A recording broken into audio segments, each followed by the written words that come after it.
নমস্কাৰ সকলোকে শুভ সন্ধিয়া জনাই মোৰ নতুন এটা ভিডিঅ'লৈ স্বাগতম জনালোঁ। যোৱাকালি আমাৰ ঘৰৰ একেবাৰে কাষৰ ভাইটি এজনে ছোৱালী আনিলে, তাকে আজি পাৰ্টি দিছে বুলি ক'লে, সেইকাৰণে এপাক মাত লগা আহোঁ বুলি আহিলোঁ। আৰু বিয়ালৈ আহিছোঁ যেতিয়া দৰা কইনা মেইন নহয় জানো, সেইকাৰণে ভাবিলোঁ প্ৰথমে আমাৰ দৰা কইনাকে দেখাওঁ। চাওকচোন ইহঁত দুটা কিমান ধুনীয়া লাগিছে নহয়, তাতে আমাৰ কইনাজনীক ৰঙা ড্ৰেছটোৱে খুব ধুনীয়াকৈ সাজিছে। আৰু মাত লগাই মেলি আমি সকলোৱে ইয়াতে বহিলোঁ। এয়া আমাৰ মনালিছা বৌ আৰু এইফালে আমাৰ ললিতা বৌ, আমি সকলোৱে একেলগে গৈছিলোঁ দেই। আৰু গৈ পাইছিলোঁহে, আমাক খাবৰ কাৰণে মাতিলেই নহয়। আৰু আমাৰ পোৱালীক দেখিছেনে, যিহে চুপি চুপি খাইছে। খোৱাটো মেইন যিহেতু, সেইকাৰণে খাইহে আহিব লাগে ন বিয়ালৈ গ'লে। আকৌ এইফালে ভাইটি এজন আহিলে, আহি পিনে মোৰ কেমেৰা আগতহে কৈছে মোক ভিডিঅ'ত নুলিয়াবা দেই, মানে তাক উলিয়াব লাগে চাগে, সেইকাৰণে সেইটো ডাইলগ দিলে। আজি বিয়াখনত আহি কিন্তু এটা কথা ভাল লাগিল, ভাইটি গোটেই লগৰখিনি আহি যে ইমান ধুনীয়াকৈ সহায় সহযোগিতা আগবঢ়াইছে কামৰ ক্ষেত্ৰত, সঁচাকৈ মানিব লাগিব। আৰু এইফালে মই খাই বৈ উঠি পাছফালে যাওঁতে দেখা পালোঁ এই দাদাকেইজনে এইফালে খানা বনাই আছিলে, তাকে ভাবিলোঁ অকণমান দেখাই দিওঁ। আৰু এইফালে আমাৰ টিকলিজনীও আহি পালেহি, যিহে মেকআপ তাই। আৰু আমি খাই বৈ ভাবিলোঁ অকণমান দেৰি বহোঁ, আৰু ৰাইজো আহি আছে, অহা যোৱা চলি আছে সকলোৰে। সঁচাকৈয়ে খুব ধুনীয়াকৈ আয়োজন কৰিছিল তেখেতসকলে। আৰু পৰিয়ালৰ মানে সদস্যসকলে ইমান ব্যস্ততাৰ মাজতো যে সকলোকে আহি মাত এষাৰ যে দি গৈছেহি, সঁচাকৈয়ে বহুতে ভাল লাগিল। বিয়া হ'লে এইটো কথা কিন্তু মন কৰিব লাগে। আৰু এখেত হৈছে দৰাৰ বৌৱেক, সকলোকে মাত লগোৱাত ব্যস্ত হৈ আছে।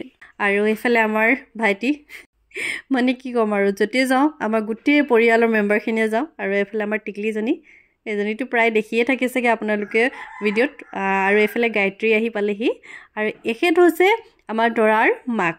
সঁচাকৈ আজি বহুত ধুনীয়া লাগিছে। তেখেতসকলে যিডাল নেকি মণি পিন্ধি থাকে, মই সেইডালৰ নাম নাজানো অৱশ্যে দেই, আপোনালোকে জানে যদি কমেণ্টত জনাবচোন। মানে খুব ভাল লাগে মোৰ সেইডাল দেখি। আৰু মই কিনিবৰ কাৰণে দোকানত সুধিছিলোঁ, দামো তেনেকুৱা, যিমান দেখিবলৈ ধুনীয়া নহয় দামটো তেনেকুৱাই ধুনীয়া। আৰু এইফালে আমাৰ টিকলিজনী বিয়া ঘৰত গৈ নাচিবলৈহে আৰম্ভ কৰিছে। আৰু এতিয়া চিনাকি কৰিবৰ কাৰণে গৈ আছোঁ আমাৰ ওচৰৰ বৌকেইজনী। চাওকচোন, এক সে বাৰকাৰ এক বুলি ক'ব লাগিব, ইমান ধুনীয়াকৈ বিয়া বুলি যে সাজি কাচি আহিছে নহয় আজি বৌকেইজনী। আৰু এইকেইটা হ'ল ভতিজা ল'ৰা। আৰু এইফালে আমাৰ আহি পালেহি একেবাৰে পৰিয়ালৰ ডাঙৰ বাইদেউ, মানে ভানু বাইদেউ। আৰু এয়া হৈছে দেই দৰাৰ বায়েক, তাইও খুব ধুনীয়াকৈ সাজি কাচি আছে, আৰু সঁচাকৈ বহুতেই ধুনীয়া লাগিছে। আৰু গোটেই ৰাইজক মাত লগোৱাত ব্যস্ত হৈ আছে। অইন হ'লেও নহ'লেও মোৰ সেই কথাটোৱে ভাল লাগিল, মানে প্ৰত্যেকে ইমান ব্যস্ততাৰ মাজতো যে মাত এষাৰ লগাইছে। আৰু এয়া হৈছে দৰাৰ ককায়েক, একেবাৰে শেষতহে দেখা পাইছোঁ তেখেতক।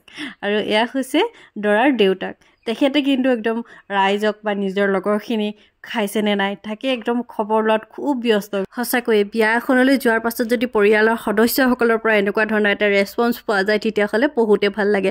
কেতিয়াবা এনেকুৱা হয়, আপোনালোকৰ নিশ্চয় কাৰোবাৰ নহয় কাৰোবাৰ হৈছে, কেতিয়াবা কোনোবা এখন বিয়ালৈ যাব, তাত খুব ধুনীয়াকৈ দিব, মাছে মাংসই অলেখ বস্তু দিব, কিন্তু পৰিয়ালৰ সদস্যসকলৰ পৰা মাত এষাৰকে পোৱা নাযায়। চ' এনেকুৱা বিয়ালৈ গৈ ভাল লাগে, নিশ্চয় আপোনালোকৰো ভাল নালাগে। আৰু আমিও খাই বৈ ওলালোঁ। চ' এতিয়া আজিলৈ গৈ থাকোঁ, নতুন এটা ভিডিঅ'ত অতি সোনকালে লগ পাই আছোঁ। Bye bye.